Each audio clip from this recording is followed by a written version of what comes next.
ನಮಸ್ಕಾರ.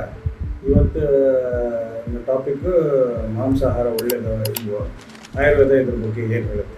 ಸೊ ಆಯುರ್ವೇದದಲ್ಲಿ ಏನಿದೆ ಅಂತ ಹೇಳಿದ್ರೆ, ನೀವು ಮಾಂಸಾಹಾರ ಮಾಡಿ ಅಂತಲೇ ಹೇಳಿದೆ. ಡೈಲಿ ಮಾಡ್ಬೋದು ಅಂತ ನಾವು ಹೇಳಿದ್ರು. ನಿತ್ಯಾಹಾರ, ಲಘುವಾಹಾರ, ಅದರಲ್ಲಿ ಶಶ, ಶರಭ, ಆಮೇಲೆ ಸಾಂಬಾರ ಅಂತ ಹೇಳ್ತಾರೆ. ಶಶ ಅಂದರೆ ಮೊಲ, ಶರಭ ಸಾಂಬಾರ ಅಂದರೆ ಒಂದು ಟೈಪ್ ಆಫ್ ಡೀಲು.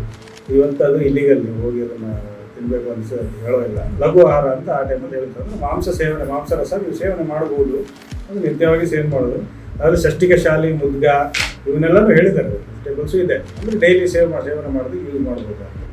ಸೊ ಅದಾದಮೇಲೆ ಇವತ್ತಿನ ಡೇಟಲ್ಲಿ ಶ್ರೇಷ್ಠ ಅಂತ ಅವ್ರು ಏನು ಕಂಪ್ಯಾರಿಸನ್ ಮಾಡಿರೋದು, ಆಗಿನ ಕಾಲದ ಕಂಪ್ಯಾರಿಸನ್ ಶ್ರೇಷ್ಠ ಅಂತ ಹೇಳಿದ್ದಾರೆ.